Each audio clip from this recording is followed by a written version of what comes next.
Harassment online, harassment in person, threats of violence, and even violence itself. In the last year, amid the pandemic, public health workers have experienced more direct attacks than at any time in the previous century. I'm Lindsay Smith-Rogers, producer of Public Health on Call. This week, as part of National Public Health Week, we're bringing you a special 4-part series with episodes excerpted from a webcast from last month. The webcast was produced in collaboration with the Association of State and Territorial Health Officials, known as ASTO, the National Association of County and City Health Officials, known as NACHO, and the Big Cities Health Coalition.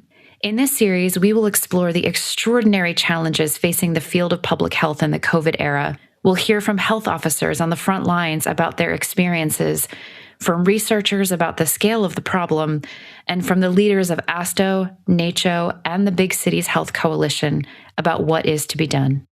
In part 2, we hear from Dr. Beth Resnick and Polani Moy, lead researchers on the issue of the challenges facing public health officers during the pandemic. They also put these current challenges in the context of long-standing underfunding of critical public health infrastructure. Please note that the presentation they reference is linked in the episode description. Hello, I'm Beth Resnick. And I'm Polani Moy. We're delighted to be here with you today. Polani and I are the leads on the research team at Johns Hopkins on this important public health issue, and we are looking forward to sharing our findings with you today. So we're now going to examine the problem to give us some context and background around the departures, harassment, and threats of public health officials, and how these challenges have been accelerated by recent efforts to reduce public health authority and a chronic underfunding and neglect of the public health infrastructure. Let's start by looking at health official departures, harassment, and threats. Since the start of the pandemic, we've seen a large exodus of state and local leaders from public health departments across the country. Building on the media reports, we identified 190 departures from March 2020 through January 2021, which reflects resignations, retirements, and firings of public health leaders from both urban and rural health departments of all sizes across the country. It's important to note that the data here are limited to departures of leadership positions that were reported in the media.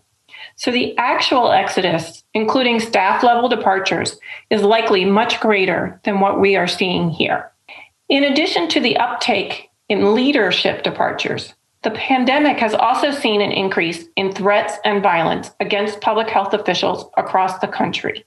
So most likely doesn't reflect the full scope of what public health officials are experiencing. Of note, many of the harassment and threats have targeted women and minority public health workers. This harassment is continuing and is not acceptable. We conducted a thematic analysis of the reported departures and harassment to examine the common themes. The size of the words or phrases that are depicted here correspond to how frequently they were mentioned by public health officials. The most common themes were direct threats against or harassment of the health officials and their families or their staff, protests at the homes of the health officials, backlash against public health protections, and also a lack of support from state or local elected officials. To better understand the experience of being a public health official in the midst of this pandemic, here are some reflections in the health officer's own words about what they are facing. I am sad. I am tired. There is an ugliness and cruelty in our national rhetoric that should worry us all. I was trashed on Facebook, like every day. My kids were accosted at school. My wife was accosted at the grocery store. I found myself praying that things wouldn't get any worse. Threats around firearms and about stringing people up.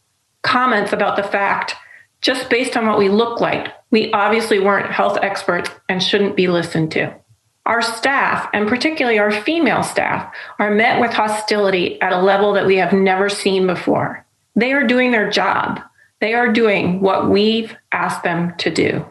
Imagine if protesters showed up at the home of the fire chief to protest the way they were managing a fire. But that's exactly what's been happening to local public health officers as they strive to do their job based on science.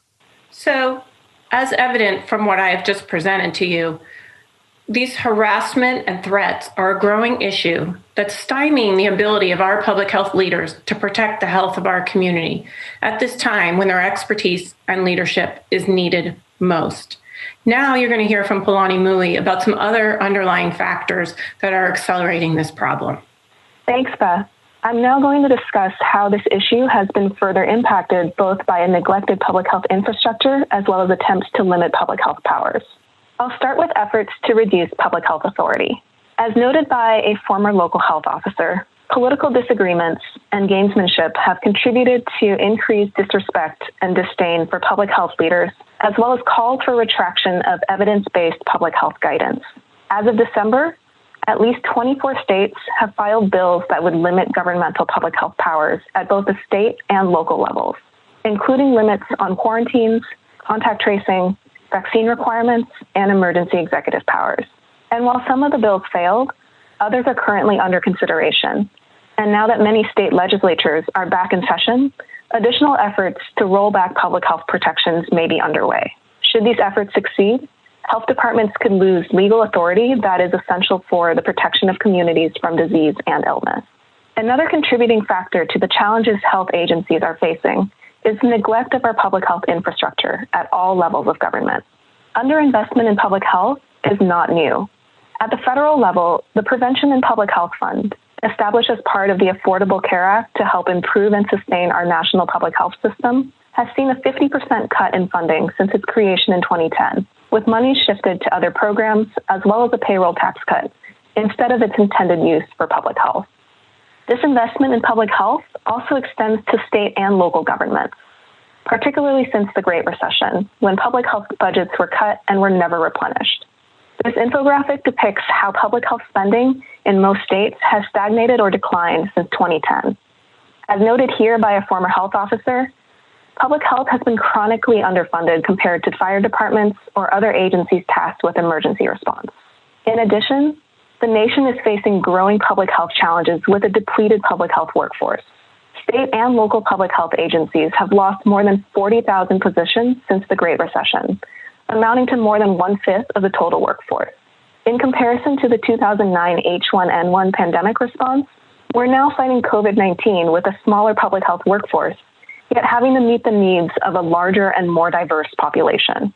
A year into this pandemic, our public health agencies continue to be stretched thin, without adequate reinforcements or surge capacity to support the response. Our public health workers are overworked, overwhelmed, and physically and mentally exhausted. We need timely and efficient detection and response, yet our public health agencies are saddled with fragmented and outdated data systems as well as technology, along with insufficient capacity to collect and report data. Many health departments are still forced to rely on paper-based records, faxes, and manual data entry. And as you can see here, more investment is needed in order to modernize our nation's public health system. I'd like to leave you all with this quote from Health Officer Dr. Matt Willis on the current state of public health. We're all left scrambling at the local and state level to extract resources and improvise solutions in a fractured healthcare system, in an under-resourced public health system. Thank you. These data are incredibly valuable. One of the most important aspects of addressing a problem is really understanding it. Tomorrow, we'll hear from 3 public health officers about some potential solutions to turn the corner. Public Health on Call is produced by Josh Sharfstein, Lindsay Smith-Rogers, and Stephanie Desmond. Audio production by Spencer Greer, Niall Owen McCusker, C.N. Oates, and Matthew Martin, with support from Chip Hickey. Distribution by Nick Moran. Production support from Catherine Ricardo and Neiman Outland. Social media support from Brenda Haggader, Grace Holes Fernandez, and Caroline Wong. Thank you for listening.